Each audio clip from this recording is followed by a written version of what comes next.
Hello, स्वागत है आपका एग्ज़ाम मोड ऑन में। आज हम देखेंगे जुडिशरी के बारे में, न्यायपालिका के बारे में देखेंगे। ये प्रीवियस ईयर देख सकते हैं यहाँ पर, रेलवे का प्रीवियस ईयर है, वाईसीटी का। इसमें जीके का कंपाइलेशन है, ठीक है।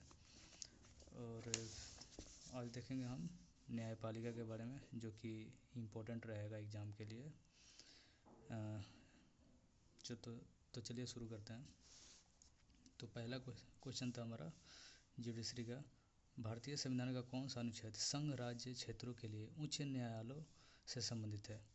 तो हाई कोर्ट का किस आर्टिकल के अंतर्गत आता है? तो 241। आर्टिकल 241 के अंतर्गत कौन सा आता है, क्या आता है? तो हाई कोर्ट आता है। कह रहा है कि इसके अनुसार संसद विधि द्वारा, मतलब संसद जो है कानून द्वारा किसी संघ राज्य क्षेत्र के लिए उच्च न्यायालय गठित कर सकेगी, या ऐसे राज्य क्षेत्र में किसी न्यायालय को इससे संविधान के सभी या किन्हीं प्रयोजनों के लिए उच्च न्यायालय घोषित कर सकेगा। मतलब कि बोला जाए तो आर्टिकल 241 जो है ये उच्च न्यायालयों के गठन से रिलेटेड है, ठीक है। नेक्स्ट है हमारा कि भारतीय संविधान में प्रदत्त न्यायपालिका की स्वतंत्रता और न्यायिक समीक्षा, जिसको पुनरावलोकन कहते हैं, किससे अंगीकृत किया गया है? मतलब कि किस देश से लिया गया है? तो ये यूएसए से लिया गया है। देख सकते हैं यहाँ पे कि भारतीय संविधान में प्रदत्त न्यायपालिका की स्वतंत्रता और न्यायिक समीक्षा को अमेरिकी संविधान से लिया गया है, ठीक है। और क्या है देख लेते हैं यहाँ पर। इसके द्वारा क्या होता है?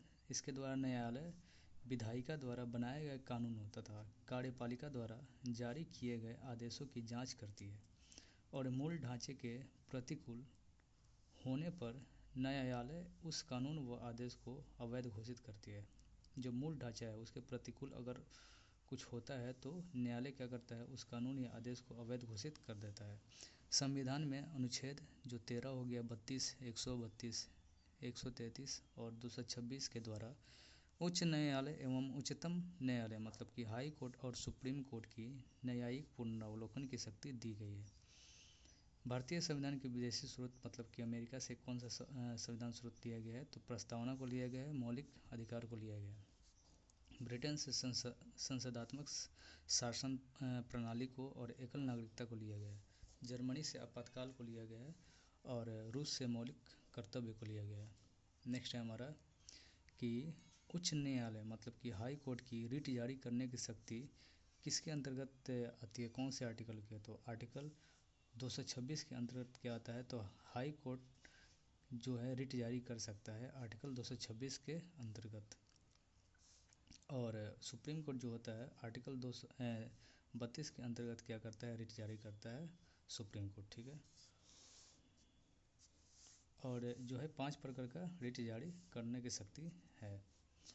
नेक्स्ट हमारा भारतीय संविधान का कौन सा अनुच्छेद उच्च न्यायालयों के न्यायाधीशों की शपथ या प्रतिज्ञा से संबंधित है? मतलब कि हाई कोर्ट के जो न्यायाधीश होंगे उनके शपथ से रिलेटेड कौन सा आर्टिकल है? तो आर्टिकल 219 जो है हाई कोर्ट के जो न्यायाधीश होंगे उनके शपथ से रिलेटेड है। कौन सा? तो आर्टिकल 219।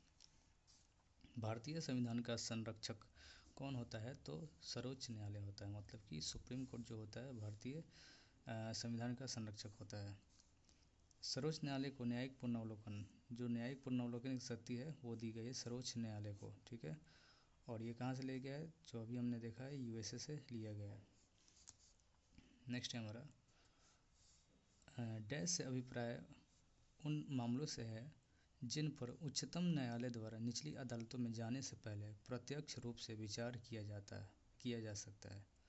तो आरंभिक अधिकारिता देख सकते हैं यहाँ पर। उच्चतम न्यायालय की आरंभिक अधिकारिता शक्तियों के मूल अधिकारों के प्रवर्तन संबंधित मामलों पर भी लागू होती है, और न्यायालय इन अधिकारों के प्रवर्तन के लिए अनेक आदेश, मतलब कि रिट जारी कर सकता है। भारतीय संविधान के अनुच्छेद 131 के अंतर्गत केंद्र और राज्यों के बीच होने वाले विवादों को, मतलब कि जो केंद्र और राज्यों के बीच जो विवाद होगा उसका निर्णय कौन लेगा? तो सुप्रीम कोर्ट लेगा आर्टिकल 131 के अंतर्गत। नेक्स्ट है हमारा कि मुख्य न्यायाधीश की शक्ति नियुक्ति मुख्य न्यायाधीश की नियुक्ति निम्न में से कौन करता है? तो भारत के राष्ट्रपति जो होंगे वो मुख्य न्यायाधीश की नियुक्ति करेंगे। ठीक है। और मुख्य न्यायाधीश का जो समय वर्ष जो सीमा होता है वो 65 वर्ष की आयु तक होता है, अपने पद पर बने रह सकते हैं। और वर्तमान नहीं मतलब कि इसमें जो बुक में दिया हुआ है 50वें मुख्य न्यायाधीश कौन थे? तो डी.वाई. चंद्रचूड़ थे। कौन थे? डी.वाई. चंद्रचूड़ थे। और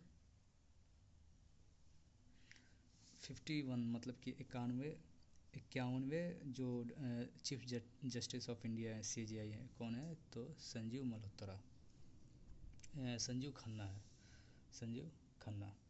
नेक्स्ट है हमारा 1950 के मूल संविधान में एक सर्वोच्च न्यायालय की परिकल्पना की गई थी। कब? तो 1950 के मूल संविधान में एक सर्वोच्च न्यायालय की परिकल्पना की गई थी जिसमें एक मुख्य न्यायाधीश और डैश और न्यायाधीश हो सकते हैं, जहां इस संख्याओं को बढ़ाने की जिम्मेदारी संसद पर छोड़ दी गई थी। कितना हो सकता है? तो 7 देख सकते हैं यहाँ पर दिया है। 1950 के मूल संविधान में सर्वोच्च न्यायालय में एक मुख्य न्यायाधीश तथा 7 अन्य न्यायाधीश थे। एक क्या थे? तो CJI। एक क्या थे? तो मुख्य न्यायाधीश और 7 अन्य न्यायाधीश थे। वर्तमान में सर्वोच्च न्यायालय में एक मुख्य न्यायाधीश तथा 33 अन्य न्यायाधीश हैं। वर्तमान में सर्वोच्च न्यायालय में एक मुख्य न्यायाधीश तथा 33 अन्य न्यायाधीश हैं। इसको ध्यान रखेंगे। नेक्स्ट है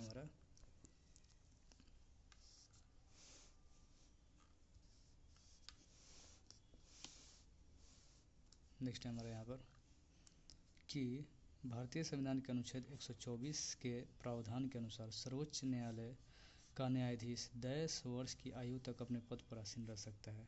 तो 65 वर्ष की आयु तक अपने पद पर बने रह सकते हैं। कौन? सुप्रीम कोर्ट के जो CJI हैं। अनुच्छेद 124 में सुप्रीम कोर्ट के गठन का प्रावधान किया गया है।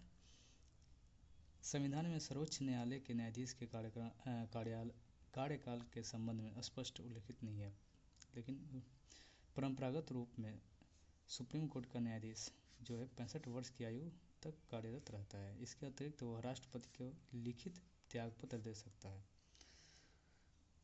एवं संसद की सिफारिश पर राष्ट्रपति के द्वारा उसे पद से हटाया जा सकता है। संसद की सिफारिश पर राष्ट्रपति के द्वारा उसे पद से हटाया जा सकता है। किसको? सुप्रीम कोर्ट को, CJI को। नेक्स्ट हमारा भारत के संविधान के डैश के खंड 2 के अनुसार भारत के राष्ट्रपति भारत के मुख्य न्यायाधीश की नियुक्ति करते हैं। तो आर्टिकल 124 के अंतर्गत जो हमने अभी देखा यहाँ पर आर्टिकल 124 के अंतर्गत